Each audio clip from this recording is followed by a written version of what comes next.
Ruben Amorim has completed his first week of pre-season training, with the squad he has available at Manchester United. Cunha's there, Leon is settling in, and the likes of Bruno, Casemiro and Hojlund have all returned. Now this is our second video covering the pre-season. Check out our first one last week, and we'll once again run through any smaller details and things we've noticed from the whole first week of training that might interest you.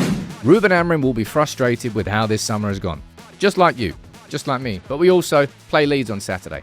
So this is the second part of our series covering the pre-season, taking a look at all the pre-season videos, the footage, everything that's been released, and trying to pick out points that maybe you may have missed. You can let me know what you think in the comments. You seem to enjoy the first one, so I'm going to continue this. We've been doing it for years here on United People's TV, so it's nothing new. Now, objectively, it's really quite funny that United are dropping stuff like this when no signings are happening. Getting ready for week 2. Here's a man mowing the grass.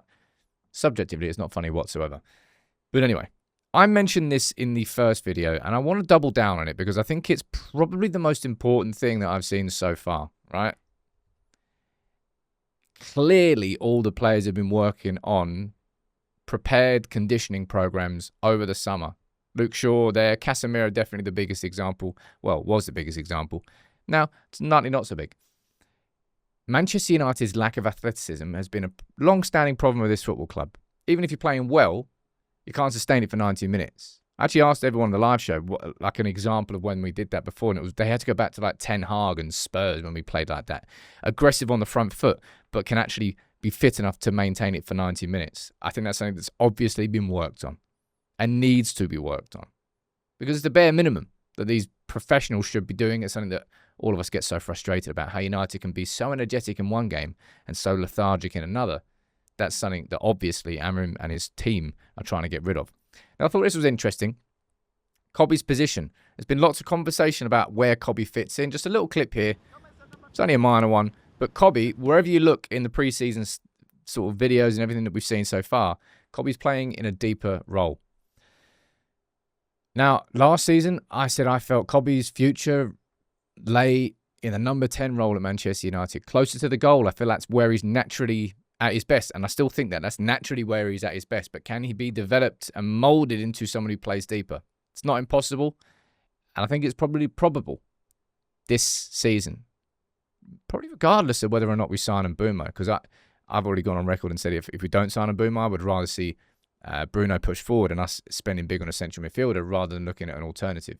But it could well be that this season we end up seeing more of Kobbie playing like he did in his debut against Everton than the Kobbie who played away, who was it? Against Steaua Bucharest last season, where was his best performance. That's what I've seen so far in the videos. And also, which should come as no surprise, really, we're kind of seeing Cunha play across all the front positions. Now, we've signed Cunha, first and foremost, to be a left winger in this team. Well, not a left winger, a left inside forward. That's going to be his main position. The idea is Cunha there, and Mbeumo on the right, Xerxes, Hojlund, Cheeto, or a new striker through the middle. But you've seen Cunha play on the left-hand side, play on the right-hand side. I imagine there's going to be games next season where we see Cunha play as a centre-forward. And that versatility is certainly an asset of his game. Another reason why we signed him. But yeah, it's just something that you're definitely seeing in the training videos. Now, also, as part of all of this, is kind of what you're not seeing. And I would probably put this as the second most important thing behind the athleticism stuff. The players who have no future at the club are not being allowed to take part in training. Why should Amorim have to waste his time coaching people who don't want to be coached? Why should Amorim waste his attention on players that don't want to be there rather than players that do, like Diego Leon or Mateus Cunha or any of the young players or any other player? And I'm happy about it. I understand that there's a problem with selling the players if they're ostracized, but I think they made their choices at different levels. I think it's very inappropriate to sort of put Sancho, Rashford and Garnacho all in the same category. They've all made their choices and all of those have consequences. But I'm happy that there are no distractions for Amorim in terms of the players that don't want to be there. You talk about cultural change at this club.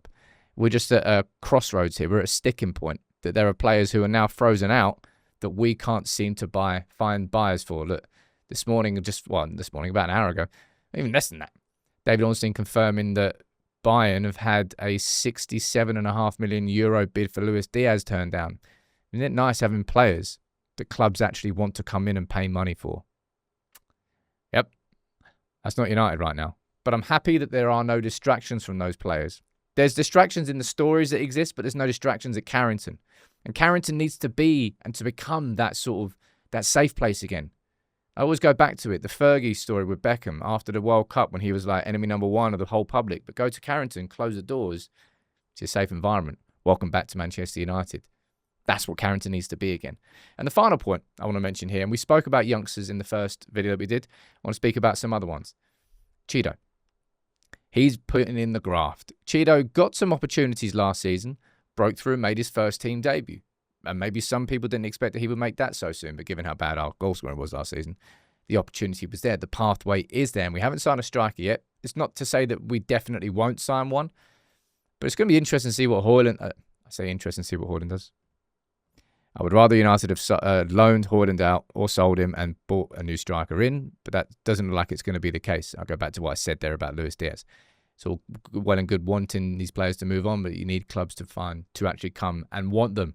Now, Cheeto, he'll get his chances. I think he'll get far more chances. And Sekou Kone is a really interesting one.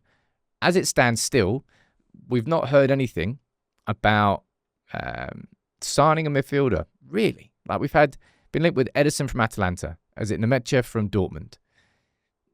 Hayden Hackney from Middlesbrough, maybe. Nothing. You can throw random names if you want, Richard Rios and loads of others, but nothing we've actually properly been heavily linked with. I personally feel that Sekou Kone might be in the first team squad environment this season, but it would probably be like Cheeto last season, where he might get a minute or like a few minutes here or there. Then there's far more chance of seeing a lot more of Cheeto up front than there is of seeing Sekou Kone in a midfield too. That's just sort of my opinion on that. And he could well get loaned out. I think we're seeing reports suggesting that he might get loaned out to Lausanne, who of course United own, part of the Ineos multi-club model. But yeah, that's the sort of the main takeaways I'm taking from that second week. Well, the first full week, in fact. We're now in the second week. It's obvious that if there's one thing that these players have been working on, it's fitness. And it's so obvious to say that that's like the fundamental problem with this football club, this football team. Even if they're playing well for 40 minutes, you know they can't sustain it for 90. So you know they're going to have to drop deep. It's why United was so much more comfortable sitting in a deeper block last season, as frustrating as it was. It's interesting to see Kobe playing deeper. Interesting to see Cunha playing across all the front lines, and I'm happy that there are no distractions. Unfortunately, there are distractions for the fact that we've only made one signing. It's hardly been a perfect pre-season. The first week, I don't really think it's too much of an issue, but now we're building up to the Leeds game.